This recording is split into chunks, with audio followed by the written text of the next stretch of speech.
It is kind of overwhelming in a weird way to be surrounded by everything that you made within a certain time period. We're gonna start with sweaters. I kind of organized these in the order that I made them in. My first sweater of last year that I made was this cardigan. I made it from Karen Cloud Cakes. I know this color is discontinued now. That's the one unfortunate thing about Karen Cakes, but I loved working with this yarn. It is so soft and it is like so smooth to work with on your hook. I have more of this color that I'm working with on a project right now, and then I got another color from like this past fall when they added new colors to the range, so I'm excited to work with that again too. I don't love the fit of this. I think I'm gonna try to steam block it and see if that'll kind of get it to loosen up a little bit. I wet blocked it, but it's acrylic yarn, so I think I'm gonna steam block it and see if I can like get the fit a little bit better, because it's like a little bit like too cropped for me, I think. But still, I love the colors. I love the way that the yarn naturally striped itself, so this was a good like first make of the year. The next two pieces are actually hexagon cardigans. The first one that I made was with big twist yarn, just their plain acrylic yarn in this hot pink color. I was immediately drawn to this hot pink when I saw it in the store, and it does really stand out in my wardrobe. I normally wear like a lot of black or neutrals, so this is definitely a standout piece, but despite that, this is honestly probably my most worn piece from last year's makes. It's just like the perfect amount of oversized where it's like still big and comfy, but I'm not like drowning in it. This is definitely like probably my most worn from last year. The next sweater that I made is another hexagon cardigan. I made it immediately after the pink one. While in hindsight, I love how oversized that fit is. At the time, I thought it was like a little bit too oversized. So for this one, I made a few adjustments, like I shortened the number of rounds that I did and that kind of thing. So this one's like a little bit more fitted and I do like it. I don't reach for it as much as that one though, because the ribbing, this was like my second time doing ribbing. I learned how to do it for the pink cardigan. I don't think I did the stitches correct because it kind of like, you see how it flares out right there? So I want to redo it, but I hate doing ribbing, so I really don't want to, but if I do, it may make me wear this cardigan more, so this might be on my list of fixes for this year. But I do like the experimentation that I did on the fit of this cardigan, because I think the next hexagon cardigan that I make, I'm gonna make a little bit more similarly to this one. Now we're getting into my more like summer pieces. First that I made is this mesh tie front cardigan. I made this with the I Love This Cotton yarn from Hobby Lobby and learned that that is probably one of my favorite yarns to work with. It works up super quick for some reason, and it is like really just smooth and soft on your hook and smooth to wear. The sizing on this one I didn't get quite right. When I tie it, instead of using like just the string part, I do have to like go further into the front panel of this sweater to get that cinched in fit that I wanted. But I do still like wearing it open front and just letting, you know, the tie parts dangle. Like I still think that looks pretty cute. That's just kind of like one of the downsides of like freehanding and just going off of vibes and not a pattern when you make something, is sometimes the sizing just doesn't work out and you have to like learn from those mistakes. I do plan to revisit my notes for this sweater and making a couple of different colors for the spring and summer. Speaking of sizing mistakes, I did attempt to remake that sweater in a smaller version in this really, really pretty like burnt orange color, again with the Hobby Lobby cotton yarn, and I made it just a little bit too small. I don't necessarily think it reads too small in the try-on portion, but there's definitely something when I'm wearing it that just feels off and just a little bit too tight.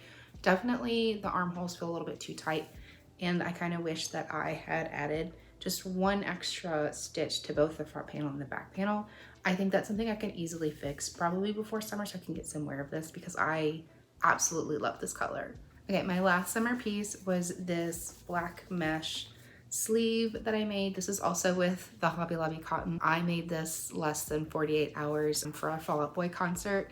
I just wanted something like cute to throw on. It definitely has its imperfections because I crocheted it so fast. Like I think one of the sleeves is on inside out, or it's sewn on wrong somehow, but that's okay. I honestly haven't reached for it since the concert, so I may try to like reuse or recycle this yarn for a different project this year, or I may just hold on to it as like a fun memory, because like honestly, like that concert was so much fun.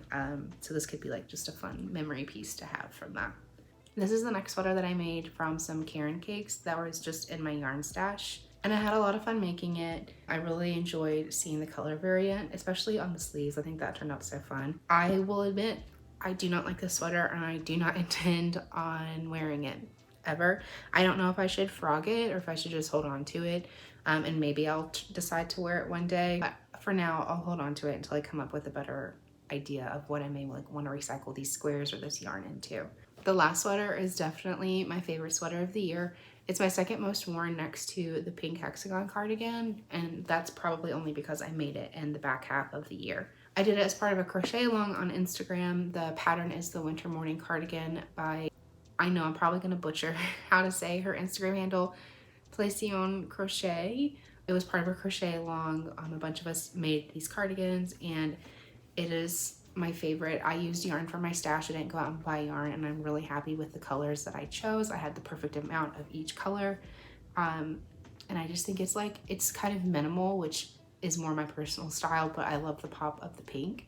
Out of everything that I've crocheted this year, I definitely think this is probably one of the pieces that is like more in line with my personal style than some of the other pieces that I made, like, you know, this one or some of the brighter colors. I think this is more in line of like where I want to like go with my crochet style, and crochet pieces like are more in line with what I would realistically wear day to day. Yeah, I'm filming this later because I forgot to mention a sweater. It's this sweater here. It's a Halloween sweater, which is why I forgot it, because it wasn't in my closet, because it's with all of my Halloween clothing and decorations. I'm actually really proud of how this one turned out, so I'm a little bit disappointed that I did forget to mention it, but I made it with just a granny stitch, and this is also another sweater that I want to make multiple colors in. So yeah, anyway, back to other crystal. So next we'll move on to crochet accessories, starting with bags. If you haven't already been able to tell, I had a hyperfixation on the mesh stitch over the summer. So that leads me to this bag. I made it with a cotton yarn that I actually ordered from Temu, and I really enjoyed working with it, and it's held up pretty well. I don't exactly endorse shopping at places like Temu or Shein, but I just kept getting fed this ad, and one day it just got to me, so I ordered it. I did make the bag probably a little bit longer than a typical mesh bag should be, because like when you put stuff in it, like it does really stretch out, but I wanted to represent all of the colors that were in the yarn, so that's what I did. I want to make another one this year, and I'm going to make it definitely like a lot shorter. This is one of my favorite pieces from the year. It's this granny square bag. This is all scrap yarn that I had from an old temperature blanket, and it ended up being one of my favorite pieces of the year. I even lined it with this cute like daisy flower happy face fabric, and it's just like, it's so fun. This is my favorite color palette, the pink and the teal. So I think this is my favorite piece of the year. Okay, the next bag is my first ever pattern test that I've ever done. It is this Acorn bag. It's the Acorn Pochette by Crochetbyreanne, and it's inspired by the Acorn Pochette that's in Animal Crossing New Horizons. And when I saw it and when I knew that was the inspiration piece, I immediately applied to test, and I got approved to be a pattern tester for it. And it was honestly like so easy and so fun to make. So if you want like a cute little cottagecore whimsical little bag for fall, I highly recommend this pattern. Like, it was so fun, and it is like so cute. All right, and my last bag is actually another pattern test. This is the Squiggle Tote by hy.and.hook on Instagram. I applied to test this pattern because I really liked the squiggle. I think it looked like a really fun take on a granny square, and the construction isn't really as intimidating as it seems. So it was really fun, and it was really easy to make. I made this from, I think, impeccable cotton yarn from Michaels in these neutral colors. I think this is definitely going to be like a heavily used piece in my crochet collection. I do like need to add a lining. I haven't used it yet because I want to line it first, but I think when I get the lining in there, I'm going to be reaching for this bag a ton. We're going to finish up with some miscellaneous accessories and the 2 blankets that I made. All right, so I have some miscellaneous accessories.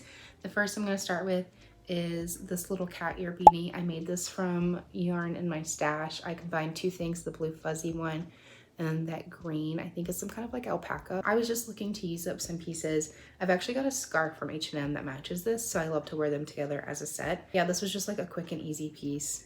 I'm definitely going to try to make some more cat ear beanies this year before winter is over, because I wore this on the snow day and I got a few compliments on it. So I'm gonna try to make a few more. The only other hat that I have is this bucket hat. It is obviously too big for my head, but that's okay. It was just kind of a tester piece.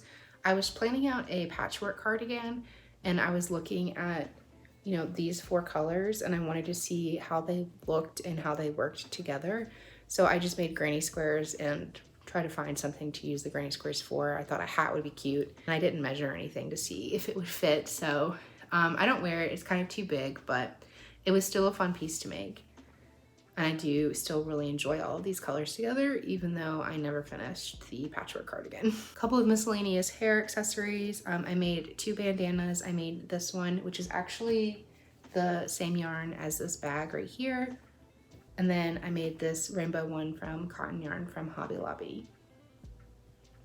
The next 2 accessories are kind of fails, but I'll still show them to you. It's this tulip ribbon. I learned the tulip stitch and I think it's so cute, and I really wanted to make a ribbon that I could tie like in my hair. Unfortunately, this blue one, it's just like too thick and too chunky to really act as a ribbon. I can kind of like wear it as a headband sort of, but mostly I just have this tied somewhere in my craft room and it's just decor at this point.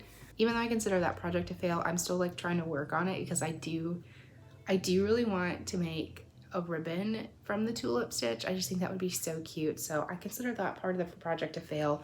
I'm still working on it. This other one that I have, I bought a slightly thinner yarn in cotton, and it's still just like too thick to be a proper ribbon, I think. So this is a fail too, but I'm still working on it. I have plans to keep trying. I just kind of got tired because this was, between the 2 of them, like that was a lot of work, and I got kind of burnt out from it, but I'm gonna keep trying this year. And I have 2 blankets to finish up everything that I crocheted in 2023. This first one, I think I technically started it in 2022, but I finished it in 2023, so we're gonna count it in last year's makes. It's this big chunky blanket. I made it from Karen Cakes. I don't remember which kind. I don't think that they brought them back last year. I don't remember seeing them. I think it was the spice cake. Yeah. But I don't remember seeing them bring these back, which is kind of disappointing because this was a really fun, bulky yarn to work with. It hasn't held up very well. Like you can see, it's kind of peely, but it's just acrylic yarn and we have used it quite a bit. So it is what it is. Right, and then my second blanket, it's pretty much the exact same thing as this one, just a little bit bigger, but I used the same pattern. I think I got the pattern from an Alt Knots video with the granny spike stitch. But yeah, I thought this one was so much fun to make that I decided to do it again and do it bigger. And I'm gonna be honest, this blanket burned me out. That's why I only have 2 blankets to show for last year, and I finished this one, I think, closer to the beginning of the year. And from that point on, I swore off blankets. I made it with, I think, the Amigo yarn from Hobie. I made it with a bulky yarn from Hobie. I thought these colors were really pretty. I liked the vibrant blue, and when I was looking at them on the website, like these that I picked, I think looked like they would make a really great gradient together, and I do think I was right. I do think it does make a really pretty gradient. It was just not the most consistent yarn to work with. Like there were some skeins where like the weight of the yarn would change, and that was kind of super frustrating. And then also I made it too big. I think between my frustrations with the yarn and the size of the blanket that I decided to make really burned me out. So I do enjoy it. It's a very, very soft blanket. It's very warm. It's very cozy, but I still do not anticipate making any blankets this year because I'm still kind of over it. So that's it. That's everything that I crocheted in 2023. If you want to stick around and see everything that I make in 2024, you can feel free to subscribe. What was your favorite piece that I made? Comment down below and let me know. And then I'll see you in the next one.